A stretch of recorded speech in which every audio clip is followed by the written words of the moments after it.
medyo hindi na maganda ang kanyang hitsura. Ngayon po ay binago nila, binunot nila guys.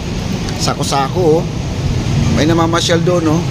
Huwag na lang po natin pansinin ang tubig. Ang tubig talaga medyo may problema. Sa anglen, hindi lang sa Eden, papanet siya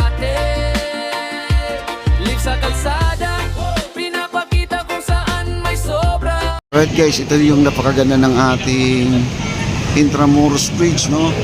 Trending na po araw-araw. Sikat na sikat ako sa Maynila ito. Ang nakakasira lang po ito guys, itong mga basura nandito po ating nakikita. Sobrang sayad na po ang ating tubig. Halos mawala na po ang tubig sa ating Ilog Pasig. Ang tubig natin guys, kita nyo naman, kulay tinta mga kaibigan. Kala mo may pusit dito oh. At nangangamoy, para siyang Poso Negro guys, no?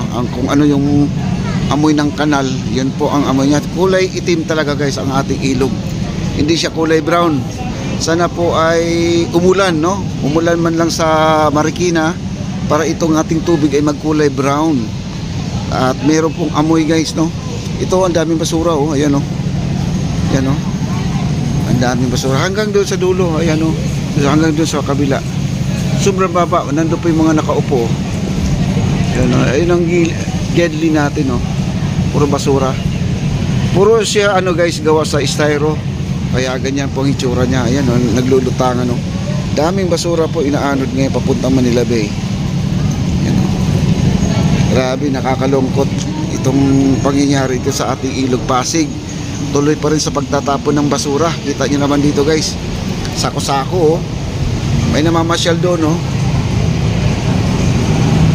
May namamasyal, may sako-sako naman doon o. Laki ng sako guys o. Diba? Kaya nakakaawa po ang ating Pasig River kung ito ay hindi po natin maagapan. Buti na lang meron na rin mga nagmi-maintain, naglilinis, nagdi-dredging. Araw-araw dito may naglilinis naman pero hindi po talaga mauubos-ubos yung basura dahil wala pong tigil sa pagtatapon, no? Atin tambak po dito guys. Oh. Binablog mo yan. Yeah, ito. Para ang dumi niya, manapang na. Yan, ang dami po guys. Oh. Nangangamoy po dito. Ayan, isa po sa mga problema natin yung mga nakatira sa gilid ng ilog. Ayan oh, kita nyo? Sako-sako po ang mga tinatapon nila. Ayan oh. Yan ang problema natin dito. Buti na lang ating ilog ay meron talagang naglilinis. Kaya lang hindi mo naman malinisan lahat kasi konti lang naman yung naglilinis. Sana naman po yung mga basura natin ay itapon po natin sa tama po. Oo. Ayun. Di ba? Oo. Eh, sabi ni Kuya, yung mga nagtitinda raw, eh, isa rin yan sa mga nagtatapon ng basura din. Pero sana naman po ay wag na po nilang itapon. Eh. Ayun oh. Nakakadiri tingnan no. Yan. Ang dami pong basura. Yan si Kuya. Siya po yung nag-question ngayon dito. Iba-vlog daw to. Ay, sige po, ay iba-vlog naman po natin yan. Ayan, apuntahan po natin sa kabila. Ayan. Punta tayo sa kabila. Akit na po tayo guys. Grabe ang basura. Nangangamoy talaga guys.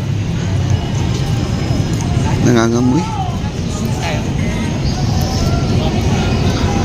Yan o. Wala pa nag-ano dito guys na kumukuha ng venue na dito ikakasal no. Meron ditong ano, may nag-shooting lang dito parang kasal. Pero shooting siya gawa sa pelikula no.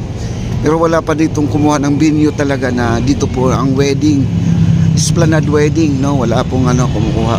Pero okay lang kasi ang kapag may wedding kasi dito maaabala yung mga namamasyal, no? Kasi may isang area dito kagaya itong nilalakaran po natin, baka ito ay ipapasara.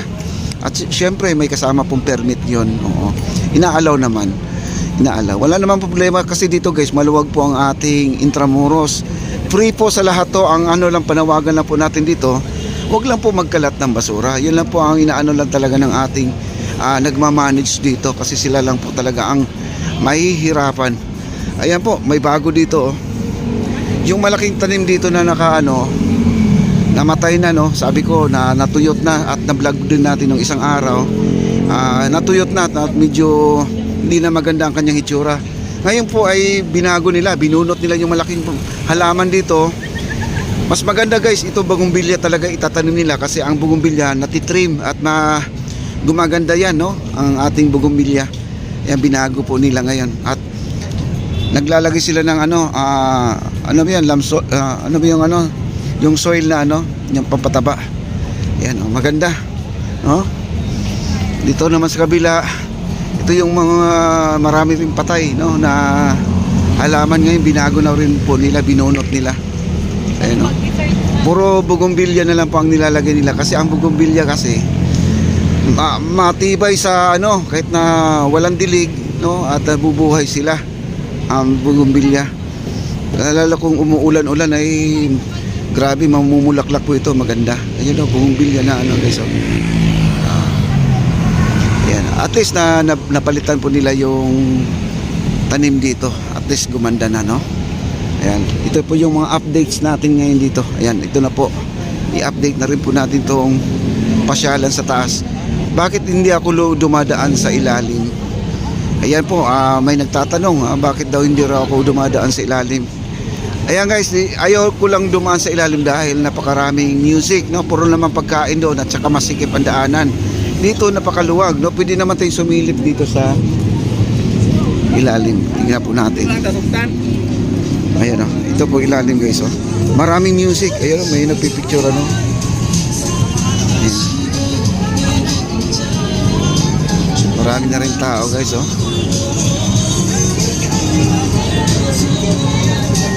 Ayan, daming tao.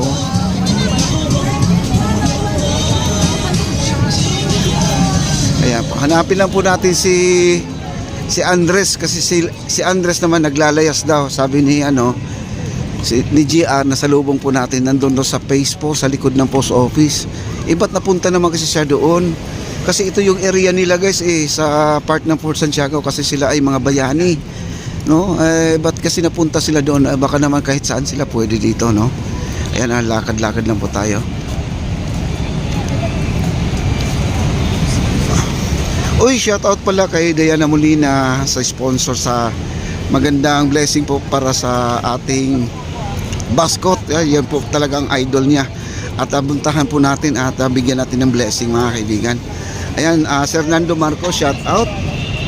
Sir Nando Julius Lasso, thank you so much din sa iyo. Okay. Dito na tayo, bababa na po tayo dito sa may unahan banda.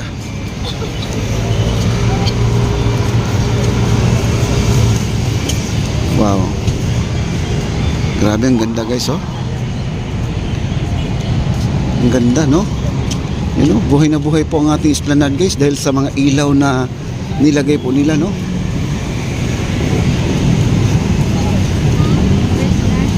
Wow.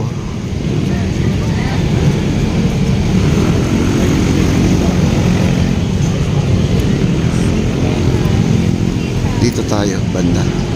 Hanapin lang natin si Andres. Alam mo naman si Andres, layas din yun, mga kaibigan, no? Kung saan napupunta si Andres. Yung mascot yun guys, mascot. Hindi yung si Andres yung bata. Oo. Yan, dami. Kita nyo naman yung lugar na to, napakaganda, oh.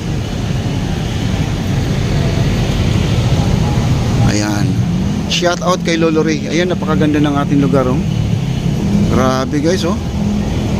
Yan, screenshot nyo na lang po guys. Screenshot nyo para may kopya tayo. Ayan, napakaganda, oh. Grabe. Mabubusog ka sa tanawin na napakaganda. Huwag na lang po natin pansinin ang tubig. Kaya ang tubig talaga medyo may problema. Ang tubig natin itim, kulay tinta po ang ating tubig, no? Oh, ayan. Wow, grabe, ang ganda talaga guys. So, screenshot nyo lang guys.